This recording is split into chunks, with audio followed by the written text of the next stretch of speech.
கன்னியாகுமரி மாவட்டம் கொட்டில்பாடு பகுதியில் சுனாமி தாக்குதலில் உயிரிழந்தவர்களுக்கு அஞ்சலி செலுத்தும் நிகழ்ச்சி நடைபெற்று வருகிறது. 12 ஆண்டுகளுக்கு முன்னர் இதே நாளில் அதிகாலை நேரத்தில் ஏற்பட்ட ஆழி பேரலையில் சிக்கி உயிரிழந்தவர்களில் 199 பேர் புதைக்கப்பட்ட நினைவு ஸ்தூபிக்கு பலரும் மலரஞ்சலி செலுத்தி வருகின்றனர். இதுகுறித்து நமது செய்தியாளர் சுடலைக்குமாரிடம் கூடுதல் தகவல்களை கேட்கலாம். சுடலைக்குமார், கொட்டில்பாடு பகுதியில் நடைபெற்று வரும் சுனாமி அஞ்சலி நிகழ்ச்சி பற்றிய தகவல்களை பதிவு செய்யுங்க.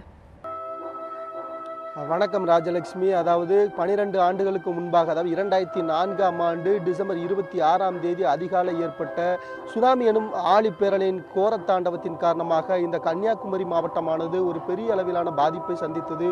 குறிப்பாக இந்த கன்னியாகுமரி மாவட்டம் குளச்சல், கொட்டில்பாடு பகுதியில் அதிக அளவிலான உயிரிழப்புகள் ஏற்பட்டது. குறிப்பாக நான் தற்போது நின்று கொண்டிருக்கிறது குளச்சல் அருகே உள்ள கொட்டில்பாடு என்ற கிராமம். இந்த மீனவ கிராமத்தை பொறுத்தவரையில் இந்த சுனாமி பேரலையின் காரணமாக 200க்கும் மேற்பட்டோர் உயிரிழந்துள்ளனர். குறிப்பாக இந்த இடத்தில், அதாவது நாம் இப்போது பார்க்கலாம், இதுதான் அந்த 199 பேர் உயிரிழந்த அந்த உயிரிழந்தவர்களின் புதைக்கப்பட்ட அந்த இடம். இந்த இடத்தில் அரசின் சார்பாக நினைவு ஸ்தூபி அமைக்கப்பட்டுள்ளது. ஒவ்வொரு ஆண்டும் இதே நாள், அதாவது டிசம்பர் 26ஆம் தேதி அந்த உயிரிழந்தவர்களுக்கு அஞ்சலி செலுத்தும் நிகழ்ச்சியானது நடைபெறும். அதே போல் இன்றும் இந்த அஞ்சலி செலுத்தும் நிகழ்வானது இன்று காலை சுனாமி காலனியிலிருந்து ஊர்வலமாக புறப்பட்ட இந்த பகுதி மக்கள் அங்கிருந்து முக்கிய வீதிகள் வழியாக ஊர்வலமாக வந்து மையவாடிக்கு சென்று உயிரிழந்தவர்களுக்கு மெழுகுவர்த்தி ஏந்தி மலர் தூவி அஞ்சலி செலுத்தினர். தற்பொழுது இந்த கொட்டில்பாடு பகுதியில் உள்ள ஆலயத்தில் அந்த உயிரிழந்தவர்களுக்கு அஞ்சலி செலுத்தும் விதமாக, அதாவது ஒரு ஆராதனையானது நடைபெற்று வருகிறது. இதற்கு அடுத்தபடியாக தற்பொழுது இந்த நினைவு ஸ்தூபிக்கு அவர்கள் மலர் தூவி அஞ்சலி செலுத்தும் நிகழ்வானது தற்பொழுது நடைபெற இருக்கின்றது. இந்த சூழலில் தற்பொழுது, அதாவது இந்த 2004ஆம் ஆண்டு ஏற்பட்ட அந்த ஆழிப்பேரலில் ஏற்பட்ட சுனாமியின் காரணமாக தன்னுடைய தாய் தந்தையை உயிரிழந்த ஒருவர் நம்முடைய நதிக்கு அவடன் கேட்கலாம். சார் வணக்கம். அந்த நாள், அதாவது அந்த சுனாமி வந்த நாள் அன்று என்ன நடந்தது? நாங்கள் எதிர்பார்க்காத ஒரு சம்பவம். நாங்கள் இது வறுமணி என்று யாருமே எதிர்பார்க்கல.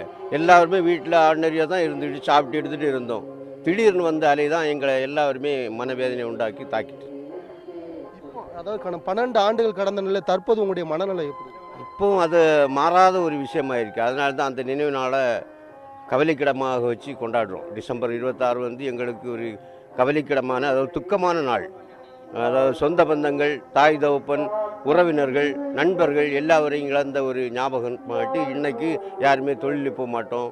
அப்படி இருந்து இந்த நினைவு நாளை நல்ல ஒரு சிறப்பான திருப்பலியாக கொண்டாடி கல்லறை எல்லாம் வந்துருச்சு, அப்படி வாழ்வோம். இங்கே இந்த கொட்டில்பாடு கிராமம் தான் அதிக அளவில் உயிரிழந்தாங்க. இங்கே அரசின் சார்பில் எல்லா விதமான சலுகைகளும் கொடுக்கப்பட்டிருக்கு. அந்த அளவுக்கு பெருசாக ஒன்றும் சொல்ல முடியாது. இதுதான் முக்கியம். அதாவது குமரி மாவட்டத்தில் பாதிக்கப்பட்ட மெயின் இடம் இந்த ஊர் தான், இந்த கிராமம் தான். அதனால் கவர்மெண்ட்டு செஞ்சாங்க. இருந்தாலும் எங்களை வளர்ச்சி அடையும்படியாக, அதாவது மனநிலைக்கு ஏற்றவாறு திருப்தியான ஒரு காரியங்கள் யாருமே செய்யலை. நான் பாருங்கள், அதை அலை அடித்தது தான் இந்த சர்ச்சு. இந்த சர்ச்சை கூட புதுப்பிச்சு எடுக்கணும். இனி வருங்கால சந்ததியினர்கள் வணங்கிக்கு ஒரு சர்ச்சு கட்டிகிட்டு இருக்கும். அதுக்கு கூட நிறைய எதிர்ப்புகள் தான் இருக்குது.